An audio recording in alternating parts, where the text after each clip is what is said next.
Okay. Shri Kaloji Narayana Rao 110వ జయంతిని పురస్కరించుకొని రవీంద్ర భారతిలో ఈ కవి సమ్మేళనానికి ఒక వ్యక్తిగా నన్ను రవీంద్ర భారతి గవర్నమెంట్ నేపథ్యములో రాష్ట్రము సిద్ధించిన తర్వాత నేనొచ్చిన మొట్టమొదటి సభ ఇది. మొట్టమొదటిసారి అంటే గవర్నమెంట్ పిలిచిన సభ. జనని జన్మభూమి చ స్వర్గాదపి గరీయసి, నన్ను అన్న నా భాష కోసం తండ్రి తండ్రి తండ్రి తండ్రి. అరే అయ్యా, ఓ అయ్యలు జర ఆగుర్రయ్యా.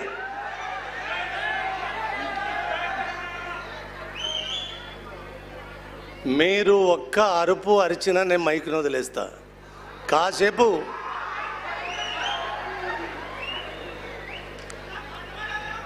పాటదు, ఆగు కొద్దిగా, కాసేపు ఆగండి. ఇది స్కూల్ కాదు.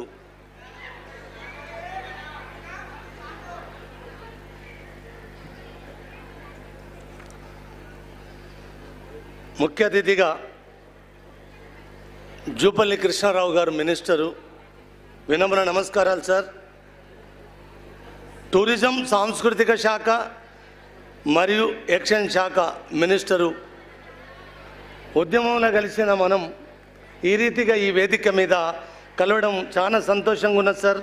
అమ్మ వానమ్మ శరణాగతి ఆసీనులైన యాదగిరిరావు గారికి, బైసా దేవదాస్ గారికి, ఈడ కూర్చున్న ఈ నిర్వాహకుడైన రామాచారి గారికి ప్రత్యేకంగా, హరికృష్ణ బాగా చదువుకున్నా, ఏం చెప్తావు నీకోసం నేను.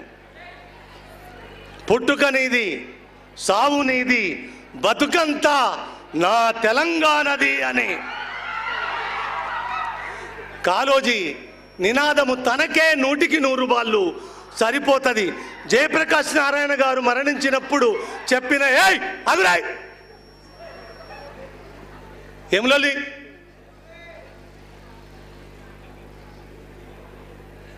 కొద్దిగా సైలెన్స్ ఉండు తండ్రి.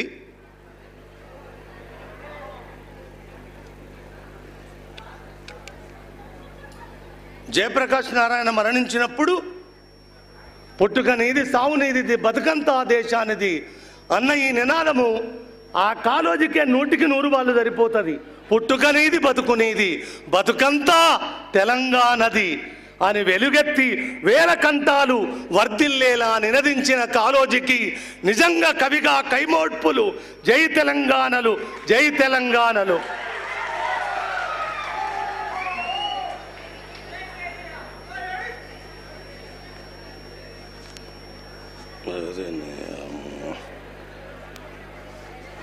ఒక చిన్న కవిత్వం చెప్తాను సార్.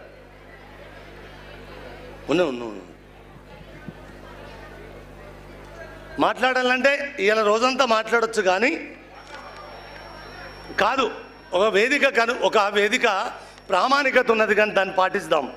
బొట్టు అనే శీర్షికతో నా కవిత్వాన్ని ఈ కవి సమ్మేళనంలో నా వంతు కవిగా బొట్టు అనే ఒక కవిత చెప్తున్నాను.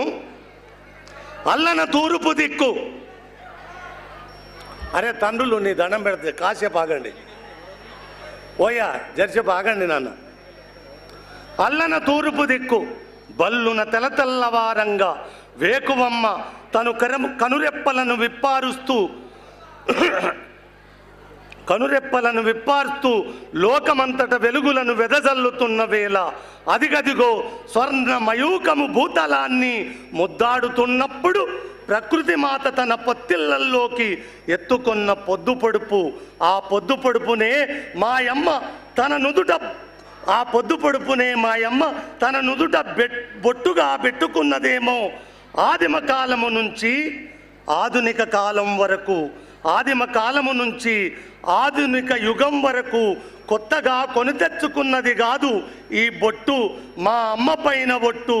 లోకం మీదికి ఆదిత్యుని అశ్వాల పరుగుల సవ్వడులు, నురగలు గక్కుతూ పరుగులెత్తే తురంగములు.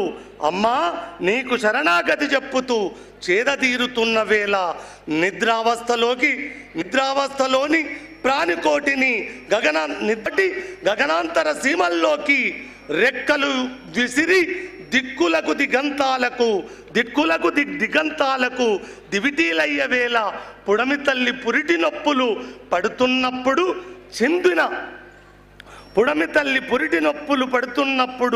చిందిన నెత్తుడి చిత్తడిలో మొలకెత్తిన మొక్కను కవిలోకపు దిక్కును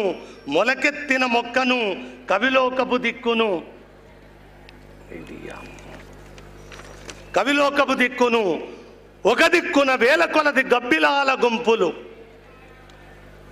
నా నేల వటవృక్షాల పైన వాలి తలకిందులుగా తపస్సు చేసి నా దేశమాత నుదుట సింధూరాన్ని చెరిపెయ్యాలని చూచిన మరొక దిక్కున శ్వేతభూతాలు గగ్గోలెత్తుతూ మా అమ్మల బొట్టును అరించాలని చూచిన దీపాలను ఆర్పాలనుకున్న శలభాల తీరుగా రెక్కలు కాలిపోయి నేల మీద తూలిపడమే తప్ప నా అమ్మ పాదధూలికి సైతము సాటిరాని యుద్ధ కాలాలు ఎన్నెన్నో.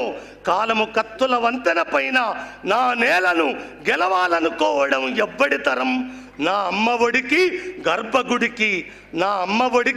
గర్భగుడికి రక్షణ కవచాలుగా బహువచనాలు. భిన్నత్వాలు ఎన్నున్నా ఏకత్వమే మా తత్వమని వెలుగెత్తి చాటుతుంది బొట్టు. ఏకోన్ముఖమై వెలుగుతుంది బొట్టు. ధన్యవాదాలు సార్. చాలా చక్కగా ఒక అద్భుతమైన కవితని వినిపించారు. అందెల రవలి అని అనుకుంటాము, కానీ అందెల రవలి కంటే నిప్పుల